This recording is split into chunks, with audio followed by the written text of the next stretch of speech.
Hello, I'm David Chapman. I'm Director General of the WYSE Travel Confederation, the International Travel Trade Association for organisations specialist in the youth and student travel market. I'm joined today by Wendi, Aylward of AIFS Australia, Vicki Cunningham of BUNAC and USIT, and Russ Hedge of HI USA. Thank you all for joining us in this discussion on resilience and the youth travel market. So pre-pandemic, this market represented approximately 23% of international arrivals, or 336 million travellers each year. Based on our research, on average, this market of international travellers takes longer trips. We don't anticipate that changing because these trips are not just for holiday. This is where the resilience of the youth travel market comes in. These trips are for educational purposes, cultural exchange and work experience. The average trip spend for this market is just under €3,000, and these are visitors that attract others to the destination. WYSE Travel Confederation brings together organisations that serve the international youth and student travel market with tailored travel experiences. So let's hear from representative of a few of those organisations.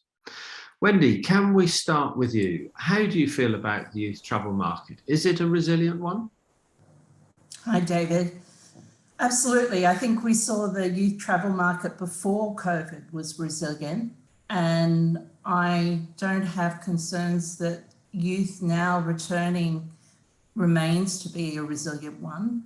I think the challenge for us all is as markets reopen, just like Australia, there is some natural caution about borders staying open, of course, about new variants. But we know, even going back as far as 9/11 many years ago, youth were the first returners, and we're seeing that now, particularly in Australia, where our first working holiday makers are coming back in, albeit in smaller numbers than we would hope. But I think that will move quite quickly as people see that there are jobs, that there is travel is happening in Australia, that the borders are remaining open, and that there's some stability. So I think it's a resilient one, and it will continue to be so. Yeah, thank you for that. And what do you feel is the biggest challenge for youth travel and Australia right now? And are there sort of initiatives in place to address those challenges?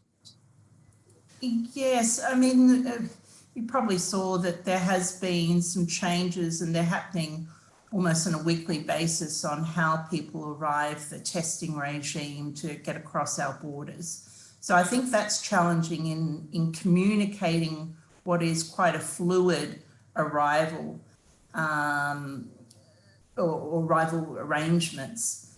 I think the challenge is that Australia's been closed for so long. Yes. So we are very much, agents like ourselves are very much communicating with our partners overseas that Australia is open. We're working closely with Tourism Australia, who's been doing an amazing job in our key source markets, in campaigns that are now running with a very clear message to come on down to Australia. So I think the initial caution that the working holiday market has will change as they see those stories start to come out about those who are here and who are finding work and are having the kind of experiences that they want to do. Great, thank you for that. And coming to you, Vicki, in the UK, what are the sort of biggest challenges for the youth travel market, and what's in the works to address that? So, controversially, biggest challenge when it comes to the youth work and travel sector for me is one that already existed pre-pandemic, which is youth mobility. So there's very, very few youth mobility programs in the world, and the ones that do exist tend to be pretty weighted towards the privileged few. we're dealing with a generation now that are very, very good at creating online connections, building relationships with people literally anywhere in the world. And yet our global sentiment towards immigration and freedom of movement, it just hasn't progressed at the same pace that this generation's curiosity is. It's not all bad news. We've, since the beginning of the year, we've had amazing support from government and embassies getting the programs that are in place back up and running quickly and efficiently. But the lobbying process is a slow one when it comes to developing new programs, innovating, ensuring that we've got greater global access to these kind of long-term youth mobility programs. There are definitely some good conversations being had. Labour shortages are bringing a lot of government representatives to the table. But it's my hope that, they're not just going to put something knee-jerk reaction in place because of these labour shortages, right? We want government and tourist boards to see the intrinsic value, like economic value and social value, that these youth travellers bring to all destinations. So it's a pretty macro challenge, sorry. It is, and it's interesting, isn't it, what you were saying there, and something that I referred to earlier on, in that the youth traveller is not just the single source of revenue into a destination. They bring friends, they bring family, so they spend their own money as well as spending, if they're earning, as well as spending what they're earning. So, there are lots of layers to their value. And most importantly, they keep going back. Once they fall in love with the country when they're 20 because they're studying or they're getting a work experience, they go back again and again throughout their entire lives, and they spend more money that time around, right? So yeah. They do indeed. So Russ, coming to you, if you had to pinpoint, the biggest challenge for the US in the youth and student travel market, what would that be, and other steps in place to sort of address that? Let me piggyback on an element of what Vicki mentioned, which is the staffing shortages. And I do this because in some ways it's the ultimate irony. If travel restrictions are lifted, COVID recedes, travelers return, will we have the sufficient staff to serve them? Now, in the US, it's not confined to the travel and tourism industry. It's part of a larger problem, people simply not coming back to work. But that said, travel and tourism is particularly affected. There was some data in the fall that showed that the unemployment rate for the travel and tourism sector in the US was about 50% higher than overall. And that the rates at which people were quitting travel and tourism were more than double the overall rate, and the number of job openings were more than double the historic average. So I think here in the United States, that signals a pretty formidable challenge. Some of it's rooted in the pandemic and how workers are responding to the pandemic. Studies are showing that there are changes in personal priorities. There's a higher value on low stress jobs, which is not always true of public facing jobs like behind a hostile front desk. There's a desire for job change and for higher satisfaction. And there's a desire for job security, which is can be difficult when you're in a company or an industry that needed to downsize as a result of the pandemic. But here in the States, the biggest challenge has been around for some time, and that's wages. Within the USA, past studies have shown that travel and tourism had the lowest wages of most any sector in the US economy. And while certainly some individual employers offer compensation better than the norm, that's not typical. So in terms of what can be done, I think to some extent it's individual decision-making by organizations and companies to address wage disparities by increasing compensation. I think we need to be more responsive to staff career development and job satisfaction needs. I think one advantage that we as a sector have is that our typically younger workforce do get satisfaction in terms of what we stand for and are very supportive of our mission. So in terms of who addresses it, I think it's up to all of us. I guess when we're rehiring, we do have an opportunity, though, for a reset. Even before the pandemic, women and minorities were underrepresented in our industry and senior management positions. And I think we can address that record with our new hires. And in that sense, it's an opportunity for us all. Thank you. Very interesting view on that. Okay, I'm just going to sort of flip things around a little bit now, Russ. Staying with you, if we can, just for the moment. What important opportunity in youth and international youth travel are you seeing either now or in the future? And who do you think needs to be party to the actions that need to be taken to fulfill those sort of opportunities? So this opportunity comes in response to a need. I think we all have an opportunity to elevate youth and student travel in the public consciousness. And that's by advocating for it. And my hunch is that that's going to continue to be both an opportunity and a need for the foreseeable future. Dealing with COVID, at least here in the States, has become intertwined with domestic politics and foreign policymaking. I think that's true of some other governments around the world.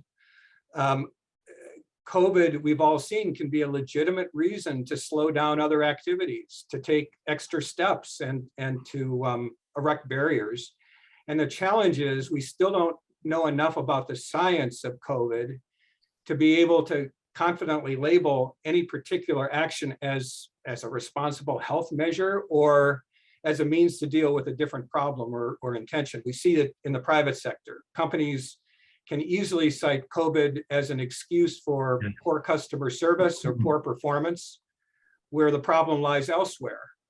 Now that'll catch up with those companies eventually, because to the extent that there are competitors, we'll end up on top because we'll provide the better service and deliver the better performance. It works out. I think our bigger challenge as a community is the impact of government actions on us. And that's where student and youth travel and cultural exchange can be hurt. And we've got few avenues for appeal. We know the examples, the timing and length of travel restrictions that are placed on inbound and outbound travel, the timing and length of complicated vaccine requirements, embassy staffing decisions that place visa issuance as comparatively less important than other consular functions. The decisions vary dramatically from place to place, and they can seemingly change overnight. And I think all of us know that the challenge of that is the unpredictability those decisions have on young people who want to travel independently or are part of our cultural exchange programs. And then it has an impact on us as an industry as well. So to my mind, the opportunity lies with our participation in organizations like the WYSE Travel Confederation, or the Alliance for International Exchange, or the US Travel Association, who represent our interests to those who might not either be aware of them or share them. Yeah. It's an unprecedented headache, and I think it also represents an unprecedented opportunity for us. Thank you for that. And Wendi, what do you see as big opportunities from your perspective? I think just piggybacking on what Russ said, the last 2 years for Australia has allowed us as an industry to reset, to innovate, and importantly, going back to Russ's point, working closely with industry associations, state bodies, government, in order to promote youth exchange and youth mobility. And I know Vicki was talking about, we want to expand the number of countries that we can send youth, and this is a great time to advocate for that. I'll give you the example. In Australia's case, they've recently signed an agreement with Switzerland it is a relatively small market perhaps, but it is a step in the right direction, particularly with a reopen where we're trying to bring and move as many people as possible.